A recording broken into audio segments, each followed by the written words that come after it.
Hello नमस्कार, मी नैना. तुमचं सगळ्यांचं आपल्या चॅनलवरती खूप खूप स्वागत. तर संध्याकाळी 8:15 वाजलेत आणि मुलं क्लासला गेलेत आणि मस्त असं पाऊस पडलाय. तर म्हणलं की गरम गरम खिचडी करूयात. जेवण 6 वाजताच झालंय माझं सगळं बनवून, पण काय झालंय की थोडंसं गरम गरम म्हणलं खिचडी करूया, सगळ्यांना मुलांना पण आवडेल आणि त्याचबरोबर जेवणही आहे. तर साबुदाण्याची खिचडी बनवते, चला तुमच्याबरोबर शेअर करते.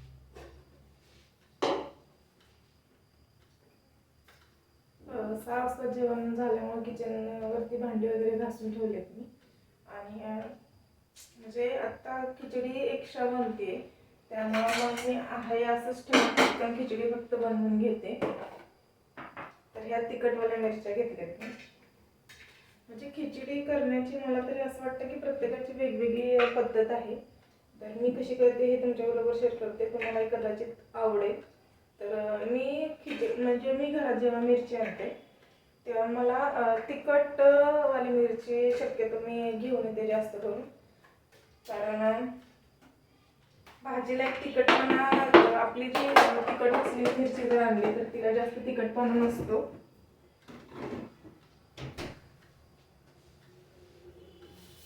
हे घेतले मिरच्या थोड्याशा चिरून घेते.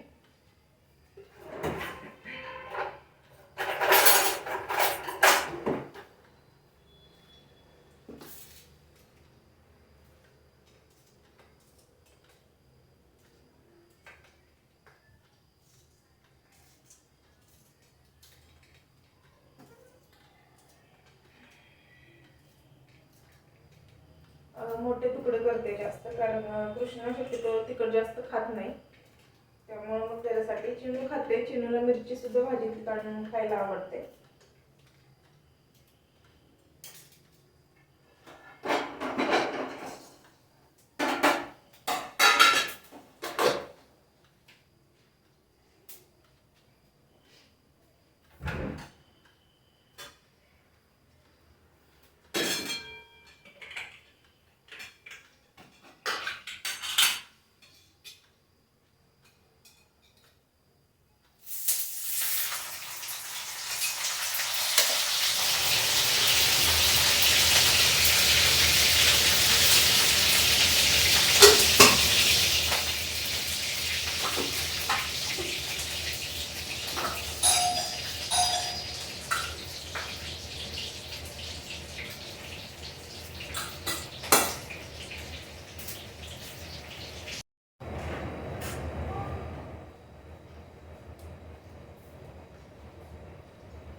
मुलं क्लासवरून आलेली, त्यामुळे मी दरवाजा उघडायला गेले. तोपर्यंत मिरची आणि जिरे व्यवस्थित भाजून झालं. आणि मग त्यानंतर एक साईडला मी आता साबुदाणे जे भिजवलेले होते, हे साबुदाणे ना मी आपली आषाढी एकादशी होते ना त्यावेळेस भिजवलेले, आणि जास्तीचे ते शिल्लक राहिले. जास्त भिजवलेले कारण मुलं दिवसभर भूक लागली म्हटले तर खायला देईन त्यांना करून म्हणून. पण ते शिल्लक राहिल्यानंतर त्या दिवशी संध्याकाळी मी ते फ्रीजमध्ये भरून ठेवले की जे नाश्ता होईल म्हणून. तर मग आता मला फ्रीजमध्ये भाजी बघताना दिसलं तर मी म्हटलं की संध्याकाळी करेन मी.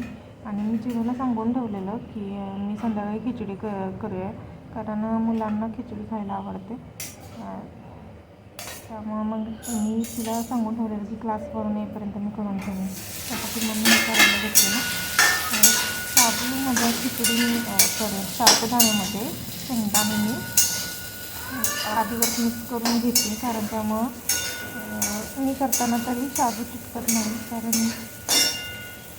इतर वेळेस जेव्हा आपण आधी शाबू भाजून घेतला आणि त्यानंतर शेंगाचं कूट टाकलं तरी पण शाबू एकमेकांना चिटकतो.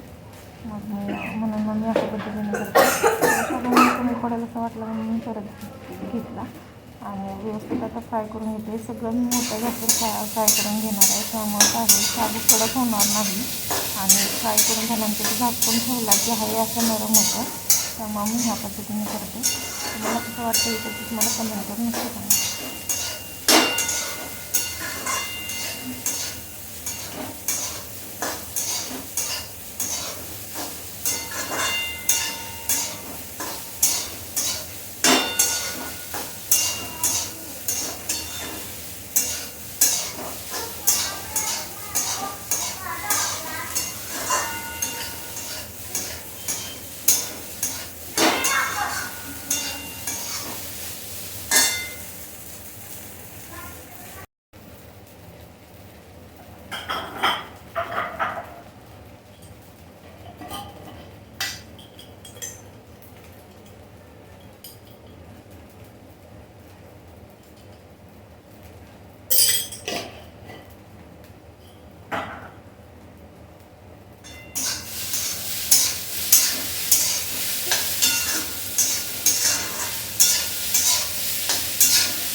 सुद्धा क्लासवरनं आले, त्यामुळे आता खिचडी खाऊन घेतो आम्ही. भेटूयाच उद्याच्या व्हिडिओमध्ये. तोपर्यंत बाय.